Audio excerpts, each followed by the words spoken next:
Hey everybody, welcome back to the channel. This is Ryan with Ready, Set, Throw. Today we're talking about an extremely important topic. You're a new beginner, you're excited about disc golf.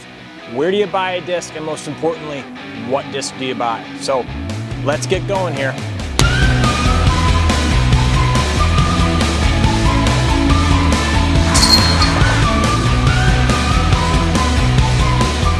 So I have a little bit of an unorthodox opinion on what your first disc should be. I think you should buy one. And only one. A lot of us disc golfers have played the game of, well, you know, I threw this disc 3 times and I didn't like it. So then you go out and buy another one. Or you're always just chasing that dragon kind of I need one more disc. It's just, I'm one disc away from disc golf nirvana. I really feel that one disc will help you build consistency in your game. It'll help you build confidence, and it will help you shape shots. Okay, so it's going to help you build consistency because you're throwing the same disc. You know how it flies. You know how it hits the wind certain ways. You know how it fades. You know how it flies on an Anheuser angle or a Heiser angle. You know, because you've thrown it so many times. Throwing one disc builds confidence.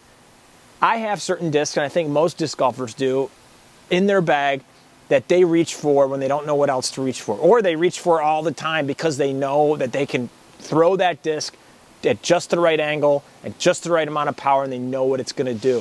For me, that's a buzz. So when I am not sure what disc to throw, I usually reach for the buzz.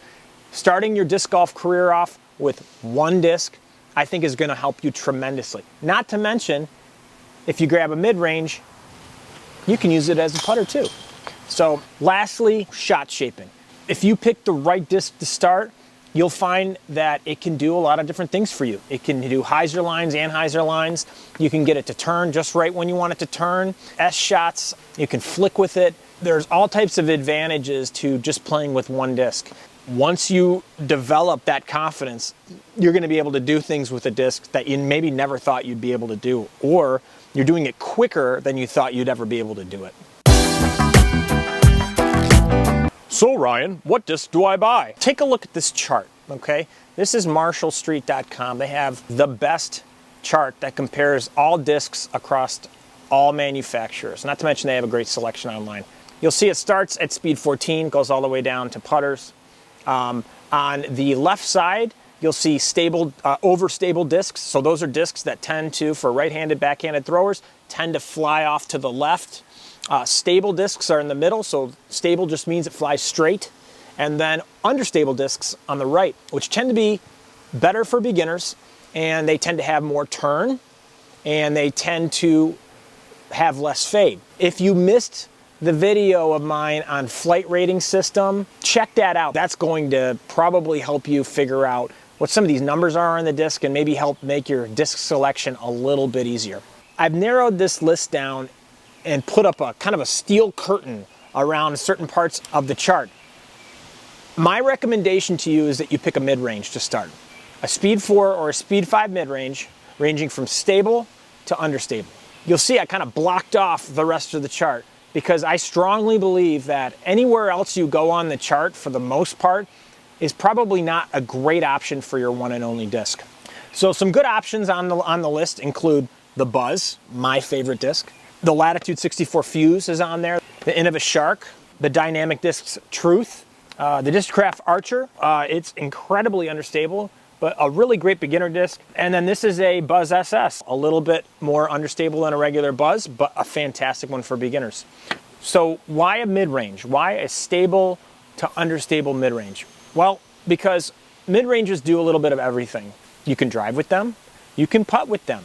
You can throw almost every shot with them, really. Putters are great too, but in my opinion, putters, if you put a little too much power on them, they're not super great for driving. Mid-ranges fall in that sweet spot. I do, admittedly, have a little bit of a thing for mid-ranges, but I also believe that they are the best way for beginners to start. I think you could probably guess what disc I'm going to recommend to you.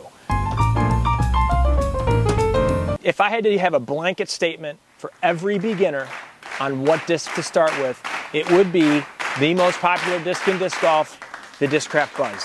Why the Buzz? Well, a few things. First of all, it's a great backhand disc.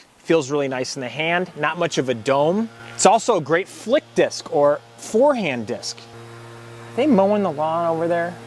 God, my dog's barking at me over here. No, no, Rocky, no, no. The buzz has a little bit of turn, just a little bit, enough to keep it going a little bit further if you throw it nice and flat. You can also throw a fantastic Anheuser line. So it can do a beautiful sweeping shot and can also do a great hyzer hook. It is pretty much all around the most well-rounded disc in disc golf. Now you may pick up a buzz and it may not feel great in your hand. That's fine. There are so many good options out there. All that matters is that you find something that feels good in your hand, that makes you want to get out and play, and that you can develop confidence around. Consistency and confidence are tied together. Throwing one disc to start is going to help with both consistency and confidence. Okay, so let's talk, where do you buy a disc? You could go on Amazon like most people probably would, but I encourage you to think about the good, better, best options here, okay? Your good option is to go to a big box store, maybe a Dick's Sporting Goods, a Dunham's, even Walmart, something like that. They'll have a good selection, maybe 25 to 50 discs from various manufacturers. They'll have putters all the way up to drivers that you can buy. Don't buy a driver for your first disc. So that's the good option. The better option is to go online, maybe checking out like an infinitediscs.com, OTB, Marshall Street. All have fantastic selection of discs, weights, colors.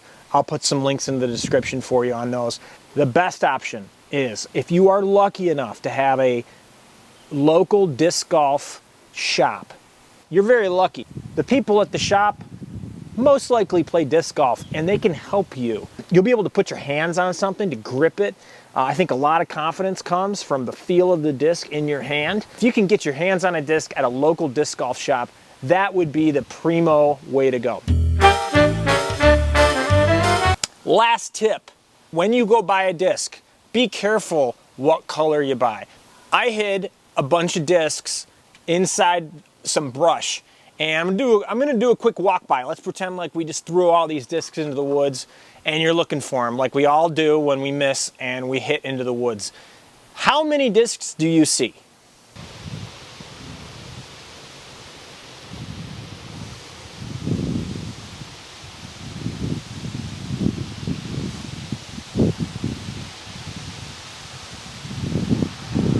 Most of the time I had people look at this clip, they said they saw 7.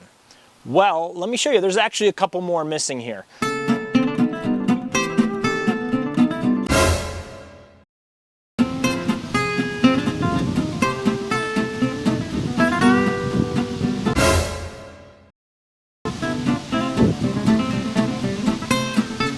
Get a bright colored disc. It is really easy to lose discs that are color of leaves, brown, black, white.